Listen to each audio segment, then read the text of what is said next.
Yan, magandang gabi po sa ating lahat mga kapatid. And welcome po muli sa ating Nightlight ito po sa 20th. And kamusta po ang ating pong Friday? At ngayon po, isa pa lang po ang nakikita kong viewer natin. Pacheck nga ako, Brother Gardy, kung baka mali yung akin. Ayan, magandang... Meron ba? Meron. Mali pala yung akin. And sige po, continue to like and share lang po yung ating pong live po ngayon. And sana po makasama namin kayo sa ating pong buong Nightlight. Yan, magandang gabi po kay Brother Noel Pascua. Yan, good evening po kay Nanay Luz. God never changes. Yan, praise God po. Kay Nanay Maring and Brother Rudy, magandang gabi po. And kay Sister Monique and kay Brother Joel. Yan, kay Sister Gina, magandang gabi rin po sa inyong lahat. Yan, thank you po sa mga pag-comment ng inyo pong mga highlight and followers. Pwede nyo pong gawin yan in order to share po yung ating live stream sa mga ating mga Facebook pages or ating Facebook profile. Yan. Para po ma-mention po lahat ng mga kakilala natin. Kahit glimpse lang, maganda po yan. At makita ng mga friend po natin na meron po tayong live sa gabi po na ito sa Nightlight po natin. Yan. Welcome po sa ating 6 viewers. Yan. At sana po ay makasama namin kayo all throughout the Bible study ng ating pong pag-uusapan ngayong gabi. Pwede po kayong magtanong, pwede po kayong mag-mention sa ating pong comment section at mabasa po natin mamaya sa ating pong pag-aaral. Yan. Magandang gabi, Brother Jean. Yan. Si Brother Jean, nakikita natin ngayon. And kay Sister Beng Vargas and Brother John, magandang gabi po. Kay Brother Harvey rin, magandang gabi sa inyo pong buong family dyan. Yan. Kay sino pa po ito? Kay Nanay Olive, magandang gabi rin po sa kanilang buong family. Good evening po. Yan, unti-unti na po tayong nadadagdagan. Kamusta po tayo mga kapatid? Bago tayo magsimula, magkamustahan po muna tayo. Pwede po kayo mag-comment ng one word sa inyo pong Friday. Yan. Kamusta po ang Friday po natin? Just one word na magde-describe ng ating pong Friday. Yan. Simula kaninang umaga hanggang ngayong gabi ay kamusta po tayo? Pwede tayong mag-comment po dyan sa ating comment section and basahin natin kung kamusta po ang bawat isa po sa atin. Yan. Hintay po tayo. Huwag po kayong mahiyang mag-comment mga kapatid sa ating pong live ngayon. Kamusta ang inyong Friday? Sa one word or more than one word, kung makakapag-type tayo ng mabilis-bilis, ay kamusta po ang ating Biyernes? Sige po. Yan.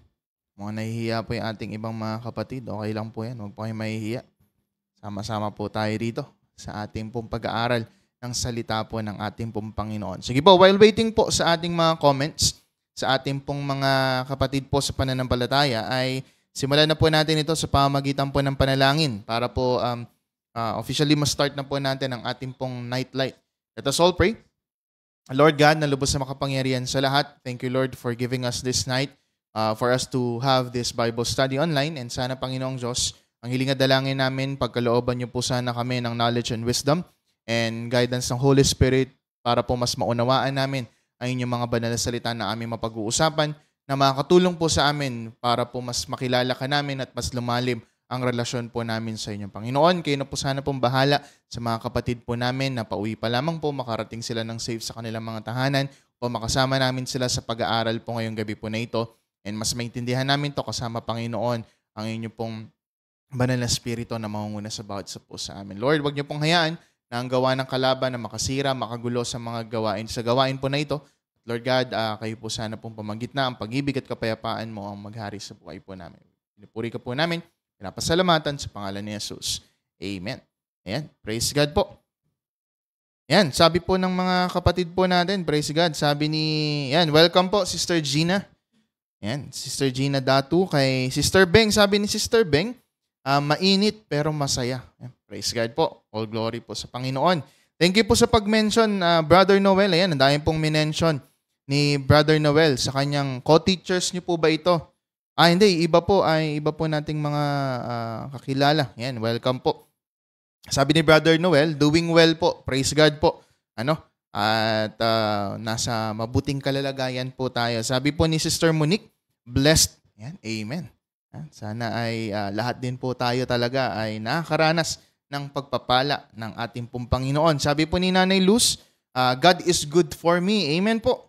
Yan, God is good po sa buhay po ni Nanay Luz. Sabi ni Nanay Maring, naglinis po maghapon. Yan, talagang ating mga silver gray ay mga masisipag po sa paglilinis. Yan, sana po hindi po kayo masyadong magpakapagod at mainit po ang panahon ngayon. Yan. Yan, salamat po. Nag-mention pa rin po ulit si Brother Noel ng kanya pong mga friends or families po ata ito. At ganun din po, magandang gabi po kay Sister Elsie Labrado. Yan, welcome po sa ating pong nightlight. Sabi ni Brother Jean, masaya and pagod po, pas. Yan, talaga namang sa atin po. Minsan, hindi ko alam, baka mas masaya tayo pag Friday na kasi bakasyon na bukas. O hindi pala, wala na palang pasok bukas. Grabe sa bakasyon. Ayan. Praise God. Sana ay makasama namin kay Old Trot, mga kapatid. Sabi ni Sister Ruth, good evening po sa lahat. And kay Brother Jack din po, kay Sister Liway, Brother Samson, yan po sila. Magandang gabi po. Ayan. Amen po. Sige po, continue to comment lang po. Kung meron din kayong mga prayer requests, Thanksgiving, pwede nyo yan pong i-message or i-comment po sa ating comment section para po ito po ay ating pong mabasa at maisama natin sa prayers po natin mamaya sa ating pagtatapos. Pero yun po, sa mga bagong dating po, pwede pa rin kayo mag-comment na inyo pong araw. Kamusta po ang inyo pong buong araw ngayon pong Friday po. Ayan, mga kapatiran, praise God po. Thank you po, Brother Noel. Makakasama po natin ang ating ilang mga kapatid sa pananampalataya sa gabi po na ito. Sige po, simulan na po natin ito and habang nagsisimula tayo, makakapagbasa naman po tayo ng ating mga comments and mga balita po mula po sa ating mga kapatid. Dito po mga kapatid, ang ating pag-uusapan, last Friday ay pinag-usapan natin yung fear and anxiety. Yung takot at pag-worry. And this time naman po, ito po ay palagi nating nararanasan sa buhay po natin. Pero ito yung sasagutin natin kasi yung ating pong pag-uusapan ngayong gabi po na ito is a question na sabi po dyan, what to do in times of crisis? From Acts chapter 12 verses 1 hanggang 19. So kung meron po kayong mga banal na kasulatan, maaari nyo po itong buksan at samahan nyo po kami sa pag-aaral ng salita po ng ating pong Panginoon. Magandang gabi po, Sister Sally Brillantes and kay Brother Larry. Sa buong family po ninyo dyan, good evening po. Ayan. We are often confused, mga kapatid, pagdating sa nakakaranas po tayo ng mga krisis. Nakakaranas tayo ng mga mabibigat na mga suliranin sa buhay po natin. Hindi natin alam, meron po iba po sa atin, we tend to pray agad and that's good. And sometimes, meron po sa atin, kagaya ng pinag-aralan natin last Friday, meron po iba po sa atin, pumapasok agad yung fear and anxiety and nagkakaroon tayo ng pagpapanik. Hindi natin alam kung anong magagawin natin. And that's very normal kasi po ay hindi tayo pare-parehas ng reaction pagdating sa mga crisis na nararanasan natin. Or meron ba tayong ibang dapat gawin kapag nasa crisis po tayo? Alam niyo po, mga kapatid, sa atin, we need to be ready pagdating sa mga crisis na to and mga hindi inaasahang mga pagkakataon. Kaya yung sasagutin po natin ngayon, ano nga ba ang pwede nating gawin kapag dumarating po tayo sa mga ganitong klaseng pagkakataon ng ating pong buhay? So dito po, ayan, magandang gabi po kay Nanay Paz. Ayan, good evening po. Kay Brother Richard Fortaleza, good evening po. Ayan, miss na natin si Brother Richard, Huwag natin hindi ata nakikita si Brother Richard. Ayan. Kay Sister Ruth, kay Mama, salamat din po sa pagme-mention ng inyo pong mga friends and schoolmates sa ating pong live po ngayong gabi po na ito. Ayan. Dalawang bagay po yung ating pag-uusapan when it comes what to do in times of crisis. Tandaan po natin, dalawang katotohanan po ito. Number one, wala pong small na crisis or no small crisis. Bakit? Ano pong sabi po sa Acts chapter 12 verses 1 hanggang sa sumusunod? Sabi po ay ganito, it was about this time that King Herod arrested some who belonged to the church, intending to persecute them. He had James, the brother of John, put to death with the sword. When he saw that this met with approval among the Jews, he proceeded to seize Peter also. This happened during the festival of the unleavened bread. After arresting him, he put him in prison, handing him over to be guarded by 4 squads of 4 soldiers each. Herod intended to bring him out for public trial after the Passover. So Peter was kept in prison, but the church was earnestly praying to God for him. Blessed be the reading of God's words, mga kapatid. Dito po, makikita natin yung sitwasyon na naroroon yung mga mananampalataya and even yung mga apostles. Imagine, ang una pong nabanggit po dito, that James, the brother of John, he was put to death with a sword or siya po ay pinatay. And ito po ay na-please si Haring Herod kasi yung mga Jews, yung mga taong kanyang sinasakupan ay natuwa sa kanyang ginawa kasi pabor yun sa kanila kasi merong mga tao o mababawasan yung mga nangangaral ng katotohanan tungkol sa ating Panginoon. And that is why si King Herod pinahuli na rin si Peter. Ngayon, si Peter po yung isa sa mga mapag-uusapan natin sa gabi po na ito when it comes to crisis. Let's imagine and put ourselves sa buhay po ni Peter. Tingnan niyo po siya po ay kinulong, at ito po yung kanyang nagbabantay sa kanya. He was handed to be guarded by 4 squads of 4 soldiers each. Ibig sabihin, ang nagbabantay po kay Peter ay 16 bale. 4 na squad na meron pong tiga-4 na mga bantay o mga soldiers. Imagine, 16 people, 16 soldiers yung nagbabantay kay Peter sa prison niya. Bakit po? Kasi gusto ni Herod na talagang masecure na hindi makatakas, hindi makawala si Pedro kasi ang kanyang plano, pagtapos ng Passover, ihaharap na siya para po ipakita sa mga tao and lalo po siyang magkaroon ng approval ng mga tao sa paligid niya na si Peter, isa sa mga lingkod ng Panginoong Hesus, ay papapatay niya o papahuli niya o kung ano man pong gagawin ni Herod para po kay Peter. So, ito po yung nangyari kay Peter. And this is not an ordinary crisis. It is a big crisis. Kaya nga sabi sa unang point natin, wala pong maliliit na mga crisis sa buhay po natin. There are times na darating na lalaki, merong tayong mga pagkakataon na mahihirapan tayo kasi ang dami nating nararanasan sa buhay na mabibigat, malalaki. And tingnan natin, ano ang ginawa ng church kay Peter? Sabi dyan sa verse na binasa natin, si Peter, the church was praying earnestly sa ating Panginoon para kay Peter. Ibig sabihin, yung buong iglesia, buong mga kapatiran, they were praying for Peter.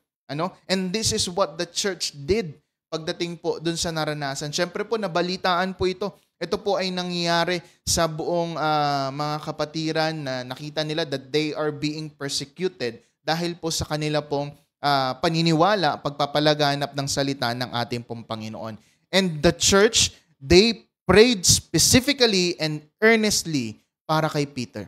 Mga kapatid, alam niyo po, ito po yung sasagutin din po natin. Pwede nyo rin pong i-comment sa ating comment section po ito o sa live po natin. Kung makakapag-type tayo, basahin natin mamaya. And sabi po sa question natin, sabi dyan mga kapatid, in what ways can we support each other today? Yan.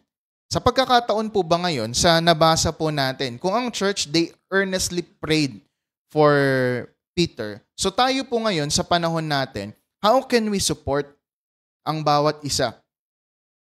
Hindi man po dito sa church ng 20th, whether church po natin sa Santa Rita, sa Gordon Heights, sa Cabalan, sa Barreto, sa Zambales, how can we support each other? Pagdating po sa ating pong mga kapatid sa ating pong Panginoon. Kaya po, pwede tayong mag-comment po ngayon para po masagot natin itong tanong na ito. In what ways can we support each other? Papaano nga ba tayo makakapagsuportahan sa bawat isa? There are many ways, mga kapatid. And gusto ko po sana magkaroon tayo ng interaction po ngayon dahil nasa live naman po tayo. We are free na mag-comment po ng ating mga kasagutan regarding po rito. Sabi po ni Sister Ruth Stewart, please continue praying for speedy recovery of Brother Jack. Yan, sama po natin sa prayer si Brother Jack, mga kapatid. And ang kanila pong buong family for faster healing and kalakasan na nagagaling po sa Panginoon. Sige po, yan, pwede nating sagutin itong tanong na ito, mga kapatid. Hintayin po natin while magpapatuloy po tayo sa ating pag-aaral. In what ways can we support each other? Sa papaanong paraan tayo ba nakakapagsuportahan sa isa't isa? Pwede nating ma-share yung mga napag-aralan natin sa Wednesday natin, sa mga Bible study natin, sa mga cell groups. Yan, pwede po tayo mag-share regarding po sa mga bagay po na ito. Yan, sabi ni Brother Jean, praise God. Sabi ni Jean, be kind to anyone po, Pas. Yan, praise God. Alam niyo po, yung pagiging kind, pagiging mabuti sa bawat isa is a way din to support each other. Kasi pag tayo, hindi naman tayo pare-pares ng nararanasan sa buhay. So, just being kind sa bawat isang mga mananampalataya, makakapagpakita na po ito ng pagsuporta po natin sa bawat isa. Kaya, I would like to encourage yan. Thank you, Brother Jin, sa sharing na to na we need to be kind. Kailangan natin maging mabuti. And actually, kindness, kailangan natin talagang magkaroon yan. Isa po sa mga pwedeng makatulong, makasuporta sa mga kapatid po natin sa pananampalataya. Sige po, continue to comment lang po. Huwag kayong mahiya mga kapatid. And sa ating pong pagsagot sa ating katanungan. And sabi po sa susunod nating mga verses, let's see what happened pagdating po sa bagay na nangyari kay na Peter. Sabi dyan sa verse 6 to the following, the night before Herod was to bring him to trial, Peter was sleeping between two soldiers bound with two chains, and sentries stood guard at the entrance. Verse 7, suddenly an angel of the Lord appeared and a light shone in the cell. He struck Peter on the side and woke him up.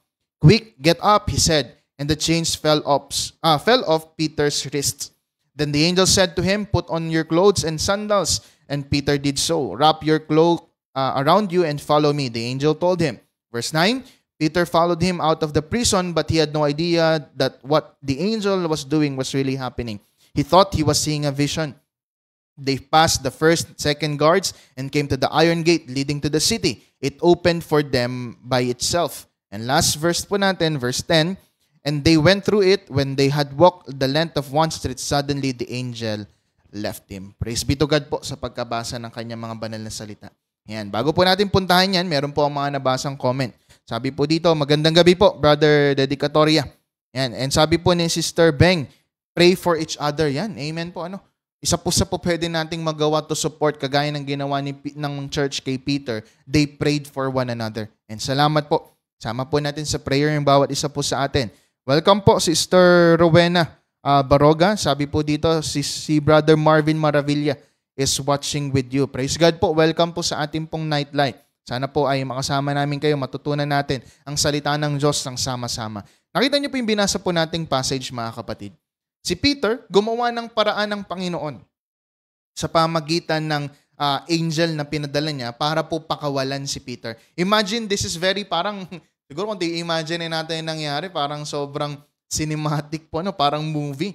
Yung nangyari kay Peter kasi he was just sleeping, may nagbabantay sa kanya, pero nung palabas na siya, hindi sila narinig, hindi sila nakita ng mga guard na papalabas na sila. And yung angel, pinapunta na siya doon. Pinalabas siya, ginide siya papalabas para po makalaya siya. Kasi nga, malapit na siyang, yung kinabukasan po nito, ihaharap na siya ni King Herod sa mga tao para parusahan o anumang pong judgment ang kanya pong mararanasan sa harapan po ng mga tao po sa panahon nila. Ngayon, tandaan po din natin, mga kapatid, na minsan, meron tayong kayang gawin at meron din tayong hindi kayang gawin. At kapag meron tayong mga hindi kayang gawin, ang Diyos po ang gagawa nito pagdating po sa atin. Remember these verses na nabasa po natin. Parang sinamarize po natin ito. Si Peter, naka-chain siya. Hindi niya kaya tong kalagin kasi wala siyang susi. Anong ginawa ng Panginoon? Ang angel po ang nag-broke o nagpalaya sa kanya doon sa pagkaka-chain sa kanya. Pangalawa, si Peter, anong kaya niyang gawin? Nagsandalyas siya, kinote niya yung sarili niya, and this was expected of him kasi sinabi to ng kung mabalikan natin yung verse natin kanina, doon sa verse 8, makikita niyo po yun, kung meron kayong mga Bibles na hawak po dyan, ang sinabi ng angel sa kanya, isuot mo yung kanyang clothes at kanyang mga sandals. So ginawa nga to ni Peter because it was expected of him. Kasi ito yung kaya niyang gawin. Pangatlo, si Peter, hindi niya kayang buksan yung iron gate. Kaya yung angel, siya yung nagbukas nito para kay Peter. Na-imagine niyo po ba yung gusto ko pong sabihin? Si Peter, naglakad na siya doon, kaya nakalakad na siya, nakalaya na siya, so yung angel umalis na sa kanya pong piling. The point is this, mga kapatid. Sa buhay po natin, meron po tayong mga pagkakataon na meron tayong kayang gawin na minsan hindi lang natin nagagawa at merong kayang yung gawin yung Diyos sa atin na kailangan nating ipagkatiwala sa Kanya. It seems impossible, pero the Lord can do impossible things sa buhay po natin. Imagine yung scenario po ni Peter. 16 soldiers ang nakabantay sa kanya. But that very moment na sinamahan siya ng angel of the Lord, nakalaya, nakalagpas siya doon nang walang nakakaalam sa 16 soldiers na naroon sa kanyang kulungan. Kaya mga kapatid, let us always remember na meron tayong kayang gawin sa buhay po natin at meron din tayong hindi kayang gawin. Pero yung sa mga hindi natin kayang gawin, ang Diyos po ang gagawa nito para po sa atin. Kaya mga kapatid, sana po makita natin ito sa buhay natin. Sabi po ni Sister Luz, kay Nanay Luz, for love one another. Yan, tinan niyo po. Isa po yan sa pagsusuporta natin sa bawat isa. Yung pagmamahal natin sa bawat isa. And sana, yan, last month, pinag-aralan natin yan. Ano po, paano natin palalakasin pa yung pagmamahala natin sa ating mga kapatid. Good evening po kay Sister Terry and kay Sister G, Evangelista. Yan, good evening po. Yan, meron tayong isa pang tatanungin dito. Meron pa tayong isang sasagutin pala. Yan, kung kanina, paano tayo magsusuportahan, sabi dyan dito sa ating next question, what do we normally do when we meet a crisis? Ano po yung normal nating ginagawa kapag tayo ay dumating sa point na makaranas tayo ng mga crisis sa ating pong buhay? Yan. Pwede rin tayong sumagot ha. Hintayin ko po yung mga sagot po ninyo. Huwag po kayo mahiya. Thank you po sa mga naunang sumagot. Sana po yung iba po ay makasagot din po sa ating katanungan po na ito. Kapag meron tayong mga krisis sa buhay natin, ano po ba yung mga normal nating ginagawa? Whether ito po ay family crisis, magkaroon tayong mga problema sa pinansyal, problema sa pamilya, away, misunderstanding. Ano mang klaseng family crisis yan. Pangalawa, ikaw po ay nagkaroon ng broken heart. Na-broken po yung ating mga puso. Ano pong ginagawa natin kapag nararanasan po natin itong mga bagay na ito? Pangatlo, ikaw man po ay nasa emotional breakdown kasi ang dami nangyayari sa buhay po natin. Pwedeng nagkakaroon tayo ng emotional breakdowns kasi sa relationship natin, boyfriend, girlfriend, asawa, mga anak, sa trabaho. Tuman po ay sa mga bigat ng nararanasan natin, patong-patong na problema, sunod-sunod na problema, mga hindi natin makayanan, o mga economic crisis, yan, financial po natin. Kapag na-meet natin itong mga klaseng crisis, mga problema na ito, what do we normally do? Ano po yung normal nating ginagawa sa bawat isa po sa atin? Yan, sabi po ni Sister Ruth, extend our helping hand when they needed our help or advice. Yan, praise God po. That's a kind of support. Pagdating po sa bagay na pagmamahalan po natin, pagsusuportahan natin sa bawat isa. Thank you po, Sister Ruth. And yung next question natin, yan, pwede po tayong sumagot muli dito.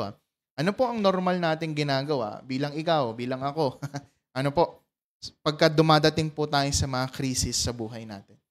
What do we normally do? Kasi sila Peter, yung mga nabasa natin, meron silang ginawa pagdating sa crisis na kanilang naranasan. Kaya dito po, basahin po muna natin yung verse 11 while waiting for answers ng ating mga kapatid sa pananampalataya. Sabi po sa verse 11, Then Peter came to himself and said, Now I know without a doubt that the Lord has sent his angel and rescued me from Herod's clutches and from everything the Jewish people were hoping would happen. Imagine, nangyari na yung lahat ng mga bagay na to kay Peter. Pero nung nakalaya lang siya, that's just when he realized na pinalaya pala talaga siya ng Panginoon. Kasi remember yung verse natin kanina. Di ba sabi kanina na parang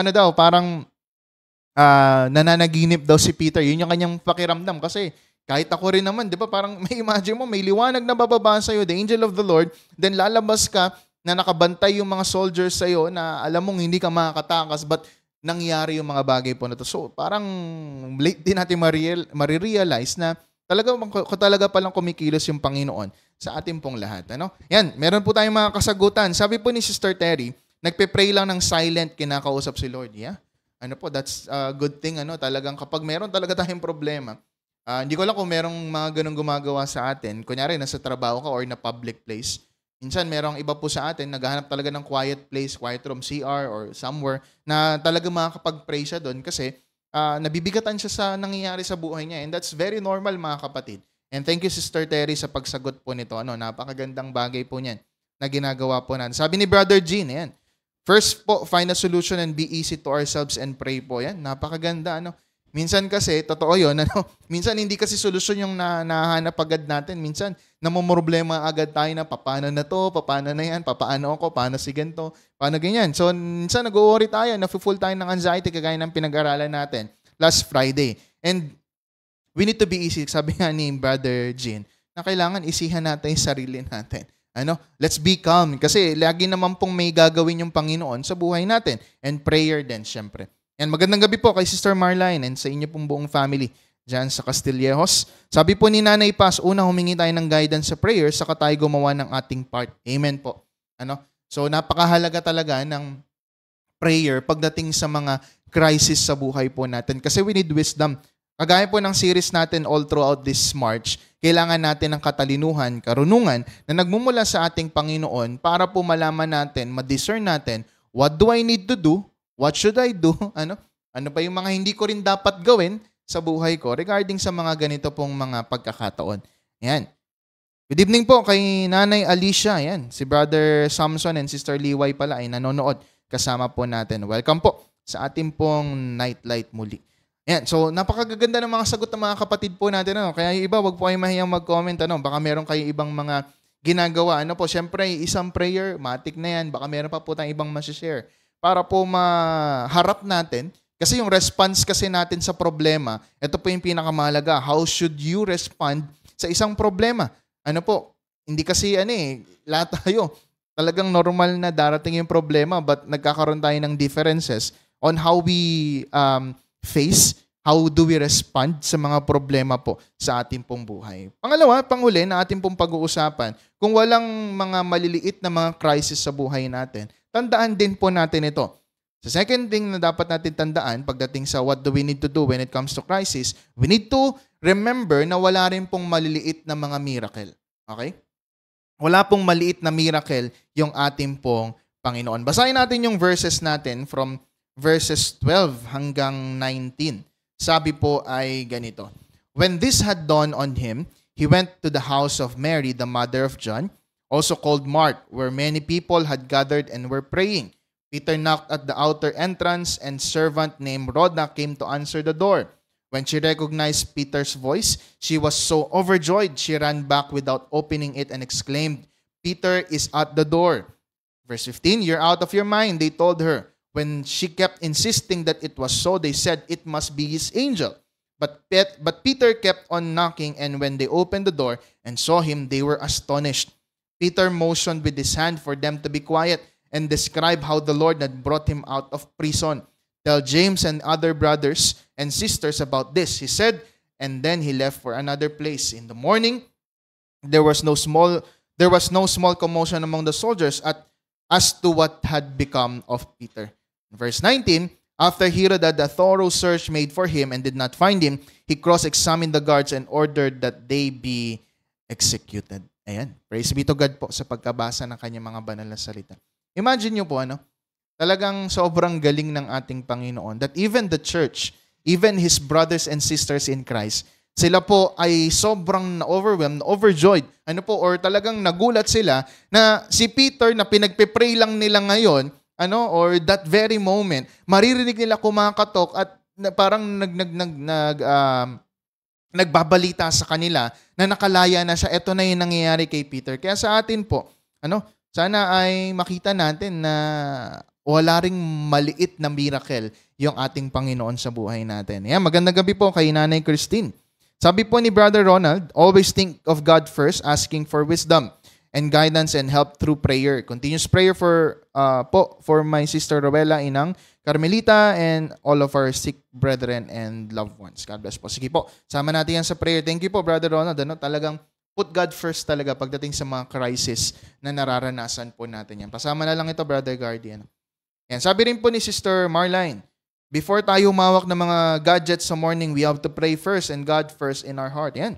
Connected, talagang, alam niyo po mga kapatid, the Lord is good sa buhay po natin. Imagine, yung dalawa po nating kapatid ay connected ng kanilang na message o na-realize pagdating sa pag-handle ng crisis sa buhay po natin. So tayo, that's a good thing. We need to put God first in order for us to handle crisis sa buhay po natin. And maraming salamat po sa mga nag-comment and mga kasama po natin ngayon. Pwede pa rin po kayo sumagot mga kapatid. And we would, babasahin po natin yan mamaya. Pag nakita ko po. Ayan. So dito po nakita natin, di ba? Talagang yung mga Kristiyano sa panahon po ni Peter, they were very eager pagdating sa pananampalataya po nila. Alam niyo po, in order for us to have this kind of faith then, We need to be transformed by the Holy Spirit. Kasi yung kanila pong pananampalataya that time, they were very faithful pagdating sa Lord. Imagine, nakakaranas sila, nakakarinig sila that there were and there would be persecution sa kanila pong buhay. But imagine, they were praying earnestly, hoping na gagawa yung Panginoon ng paraan sa kanila pong sitwasyon. Hoping that God would move sa kanila pong buhay para mapalayo sila sa mga bagay na ito. Mga kapatid, we should have this faith as well. Maganda magkaroon tayo ng ganitong klaseng pananampalataya sa ating pong mga buhay. And for us to have this kind of faith, syempre, alam niyo po, napakahalaga ng mga Bible study natin. And ito pong mga nightlight po natin, hindi po natin to nilalagay for us just to have a program sa church. Nilalagay po natin ito for us to understand saan ba tayo naglalak, ano po ba yung mga kulang pa sa atin, ano pa yung mga dapat natin pag-aralan, maunawaan tungkol sa pananampalataya natin. Yan, magandang gabi po, Brother Eduardo. And sana po ay makasama namin ko all throughout the nightlight. Kaya sa atin mga kapatid, for us to have this kind of faith, sana magpalid tayo, magpabago tayo sa banal na spirito. Kasi we lack talaga sa mga bagay sa buhay natin. Marami tayong kulang. And the Lord, siya lamang po yung makakagawa, makakapagpabago sa bawat isa po sa atin. We need to change our mind, our attitude to conform sa will ng ating pong Panginoon. Alam niyo po, pag may mga problema po kasi, it's our heart attitude and yung mind natin. How do you deal with this kind of crisis? And kapag tayo maniniwala that God can do impossible things, hindi ka na ma-overwhelm sa mga crisis sa buhay po natin. Hindi ka na hindi ka na magdududa, hindi ka na magkakaroon ng kaisipan na papaano si ganito, what if, ganito, ganyan. Kasi meron ka ng pananampalataya. When you believe then na ang Diyos He is a God of miracles, kahit anumang crisis sa buhay natin yung dumating, we know that the Lord is good and He has a better plan for us. So mga kapatid, sa oras na to, kung ano man po yung mga nararanasan din po natin, whatever are the crisis na hinaharap natin po ngayon, kagaya ng mga examples po natin kanina, whether family man po yan, work crisis, emotional crisis, o naman po mga crisis sa buhay po natin, we need to be ready by having our faith sa ating pong Panginoon na maharap yung mga bagay po na to sa buhay po natin. And believing na mapagtatagumpayan po natin yung mga bagay po na ito. Kaya pagdating sa mga ganyan, sabi dyan sa next slide po natin, we need to ask God to show us what He wants and realign ourselves to Him. Mga kapatid sa atin, kailangan po ma-realign natin yung sarili natin sa ating pong Panginoon. So para po sa atin, magkaroon tayo ng belief sa ating Diyos, we need to ask God. Kagaya nga po ng mga nabanggit natin. Let's ask God, Lord, ano bang gusto mo sa buhay ko? Ano bang dapat kong plano? Kasi minsan, we are just deciding sa sarili lang natin kung ano ba yung dapat natin gawin. We are not asking God, Lord, what is your will? What should I do? What should I say pagdating sa mga ganito po mga pagkakataon? And sa pamagitan po ng pagpipray natin at Lord, guide me and lead me na mangyari to sa buhay ko and realign natin yung sarili natin to be parallel sa will ng Diyos sa buhay natin. Then, makikita natin na ang ganda pala ng plano ng Diyos sa buhay natin. That we don't have to worry dun sa mga crisis. We don't have to worry about the problems, trials na darating sa buhay natin because we have this belief na ang Diyos natin, itataguyod tayo, ang Diyos natin ang lalabas sa atin. Kasi, tandaan natin, sabi dyan sa last slide po natin, we need to do what we can and what we cannot do, God will do it for us. Tandaan po natin yan palagi. Gawin lang natin ngayon yung lahat ng kaya natin gawin. And kapag may mga bagay na tayong hindi kayang gawin, let's remember na yung mga hindi na natin kontrolado, hindi na natin kayang gawa ng paraan, ang Diyos ang kayang gumawa nito para sa atin. And alam ko po, marami na po tayong po pwedeng i-testify dyan na hindi na natin alam yung gagawin.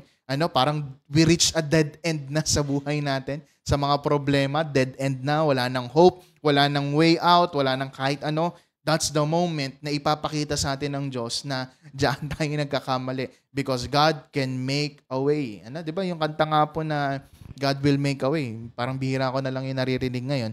But that is a very good reminder sa atin na ang Diyos po gagawa at gagawa ng paraan kapag meron tayong mga bagay na hindi na natin kaya. Pero syempre, kagaya ng sinabi dyan sa slide natin, wag naman yung wala ka nang gagawin para sa sarili natin na iaasa mo na lang lahat sa ating Panginoon. We need to do what we can to the best that we can. Para sa ating Panginoon. And kapag kayong nandun ka na sa moment na hindi mo na kaya, ang Diyos na po ang bahala po sa atin. Kaya, a reminder for tonight, what do we need to do in times of crisis? We need to remember na wala pong maliit na crisis. Lahat yan mabibigat. And we should also remember na wala rin pong maliit na miracle ang kayang gawin ng Diyos sa buhay po natin. Kaya sana po naintindihan natin po yung pag-aaral natin sa gabi po na ito that God can move, God can do miracles sa buhay po natin if we only just believe sa ating pong Panginoon. Ayan, sabi po ni Sister Ana, huwag tayong mahiyang tumingi ng tulong para sa mas maraming mag-pray para sa atin in times of crisis. Amen po. Ayan. Yan po yung wag na wag nating mga kapatid na gagawin, yung mahihiya kang humingi ng prayer. Totoo po yun, sabi po ni Sister Ana, kapag tayo we are in times of crisis, wag tayong mahiyang magpa-pray sa bawat isa. Alam niyo po, si Peter, hindi naman siya nahiyang magpa-pray, kaya nga po yung church, they were praying for him. Kaya sa atin po, yung mga prayer request natin pagka nightlight, yan po, sana isama natin sila sa mga personal prayers natin. Kagaya po ni Brother Romel, sana sama po natin siya lagi sa prayer natin. Hindi lamang po sa mga ganitong mga pagkakataon, sama natin po siya palagi sa mga personal prayers natin. Kay Sister Marline din, kay Sister Esther, yung mga kapatid po natin who undergoes sa mga physical na sakit na nagbabattle pa rin sila dito. We need to pray for them, mga kapatid. Kaya yan, sama po natin sila sa prayers po natin. Wag po natin silang kalilimutan. Dahil po sa laban po na ito, isa po tayong pamilya na haharap sa mga ganito po mga pagkakataon. Magandang gabi po, Sister Ivy. Yan. And kay Brother Ronald, sabi niya, always remember God's words. God's word, 1 Thessalonians 5:16-18. Yan, di ba? Always give thanks. Alam ko, yan po yung pray without ceasing. Yan. Kaya sana po sa atin ay yung naintindihan po natin ngayon, we all have crisis, pero sana ipag-pray natin yung bawat isa. Let's support one another, and alam ko, kikilos yung Diyos sa buhay natin. And darating yung panahon, mapapasabi na lang tayo na, Lord, natapos ko pala to. Napaglampasan ko pala to sa tulong at gabay ng Panginoon sa ating lahat. Kaya sana po naintindihan natin yung pag-aaral natin ngayong gabi po na ito, and I hope we are na-encourage na anuman po yung nararanasan po natin ngayon, ay God is a God of miracles. Marami siyang kayang gawin sa buhay po natin. Praise God po. And kung meron pa po kayong mga tanong and sharing, huwag po kayong mahiyang mag-comment sa ating comment section and basahin po natin yan. Prayer request, sama rin po natin yan. Huwag po kayong mahihiya sa ating pong comment section. Sige po. Yan. Dako na po tayo sa ating ilang mga balita, mga kapatid, bago tayo magkaroon ng closing prayer. Una po sa ating pong mga balita ay ang ating Sunday service. Sana po ay makita-kita tayo on Sunday yan. Makikishow na lang ng Brother Guard. Meron tayong mga kapatid, baka hindi ko makita ang ating mga comments. Yan. Sige po, Sunday makita-kita tayo mga kapatid, 9 a.m., 5:30 in the afternoon. Ang ating mga services. Bukas po, ang ating youth fellowship. We invite every youth na nandyan po ngayon, nakikinig. Sana po makasama po namin kayo bukas ng hapon, alas 4 po sa ating pong bahay-sambahan. Yan, good evening po, Nanay Zen. Yan. Thank you po sa pagsama sa atin sa iba pa po nating mga kasama po ngayon. Yan, ano po mga balita pa po natin? On March 15, magkakaroon po tayo ng Dorcas Fellowship dito po sa ating pong bahay-sambahan. Ganon din po sa March 22, meron po tayong Metro Olongapo Dorcas na dito po gaganapin sa ating pong bahay-sambahan. And yung ating theme po nito, hindi ko po na-post dyan, pero yung theme po natin, yan, wait lang po sa March 22 sa Metro Olongapo Dorcas. Ang theme po ay Heat Up Your Faith. Yan. Never let the fire in your heart go out. Keep it alive. Serve the Lord. From Romans chapter 12, verse 11. 2 p.m. po ito. Dito po yan gaganapin. So sana po magkita-kita po tayo sa gawain po na ito ng ating mga kababaihan. Ganon din po sa ating mga kalalakihan. Next Saturday, magkita-kita po tayo dito sa ating bahay-sambahan para magkaroon po tayo ng men's fellowship or builders dito po sa ating church. Okay po? And prayer breakfast natin sa Block 27 po ito gaganapin. Ito po ay sa March Yan. Saturday, 7 a.m., 6:30. Sana nandito na tayo sa church para pag-akyat natin ng Block 27 sa Gordon Heights ay sama-sama po tayo. Walang malilate kasi baka hindi nyo po alam yung lugar. Pero sana po ay makapunta po tayo doon sa ating venue. Yan. Good evening po. Sabi po, magandang gabi po. Si Ate Joy po ata ito. Si Ate Joy yan, ano? Yan, magandang gabi kay Sister Joy. And sabi po ni Sister Terry, papray po yung kapatid ko. Yan, si Jesus Marsan na nasa James. Sige po, sama po natin siya sa prayer. Ganon din po si RJ, patuloy na kagalingan niya. Nagkaroon siya ng chicken pox. Yan, sige, sama natin siya sa prayer. Nanay Olive. And sa iba pa po, baka po meron pa po kayong mga prayer request para po maisama po natin ngayong gabi po na ito. Bago po tayo matapos sa ating closing prayer.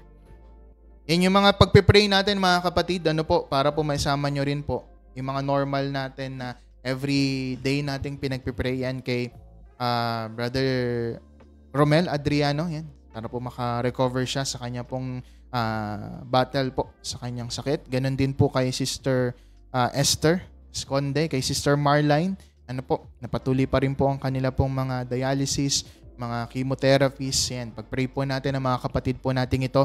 Ganon din po, yan, sa iba pa po nating mga may mga sakit po ngayon kay Brother Jack, Sister Ruth, kay Sister Rowella, Sister Carmelita, and kay Sister Alicia, yan. And sa iba pa po na mayroon pong mga karamdaman, sama po natin sila sa ating mga personal prayers.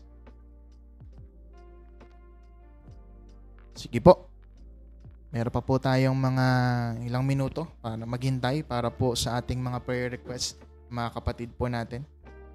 Kaya mga mag-comment, mga kapatid. Kagaya sinabi ni Sister Ana kanina, huwag tayong mahiyang magpa-pray, lalo na kapag meron tayong mga battles. You don't need to be specific kung gusto natin maging private, yung ating mga nararanasan, but let's pray sa bawat isa pagdating po sa bagay po na yan. Sige po. Mukhang wala na po tayo, pero kung malate po yung comment, tas nakita nyo po, ay sama po natin sila sa mga prayer request po natin personal. But sa gabi po na ito, let's close na po ang ating pong pag-aaral sa pamagitan po ng panalangin. Let us all pray, mga kapatid. Manaming Diyos na dakila at lubang makapangyarihan sa lahat, kayo na po sana pong manguna sa bawat isa po sa amin. Salamat, Panginoong Diyos, sa amin pong narinig na inyong mga salita. That, Lord God, ikaw po ay kumikilos ng sa buhay po namin. You can do miracles sa bawat isa po sa amin, Lord God. And naniniwala kami, Panginoon, na kayo po yung mangunguna sa bawat isa po sa amin, Lord, sa gabi po na ito. And whatever we do, Panginoon, ito po ay ginagawa namin para po sa inyo. Lord, sana magawa po namin yung best namin para po sa inyo.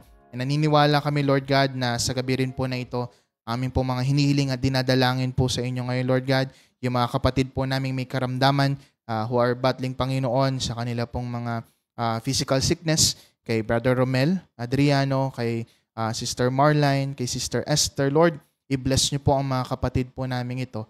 Provide their financial needs, Lord God. Dahil alam po namin hindi po madali yung kanila pong mga nararanasan. Lord, sama-sama po kami ngayon na dumadalangin, humihiling ng inyo pong kasagutan sa mga panalangin po namin ito, Lord God. And ganun din, Lord God, sa mga kapatid po namin na meron pa rin pong mga karamdaman po ngayon kay Brother Jack and Sister Ruth, kay Brother Samson, kay Sister Liway, kay Sister Rowella, Sister Carmelita, kay Sister Alicia, kay RJ, kay Brother Jesus Marsan, and kay Gino, Lord God. Lord, napakarami po ng mga kapatid namin na meron po mga karamdaman ngayon.